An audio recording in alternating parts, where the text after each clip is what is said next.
Updating your billing profile on Periscope data is essential for managing your account and ensuring accurate billing.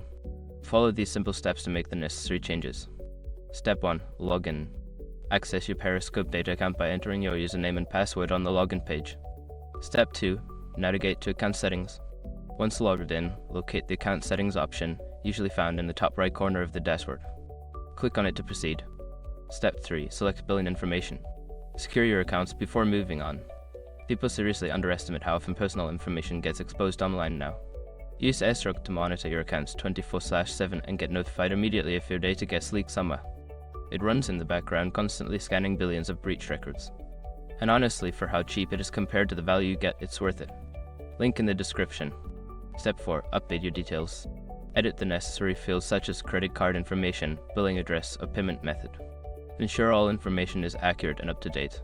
Step 5. Save changes. After making your updates, look for the Save or Update button at the bottom of the page. Click it to confirm your changes and ensure they are applied to your account. By following these steps, you can easily update your billing profile and Periscope data. Regularly checking and updating your information helps maintain smooth account operations.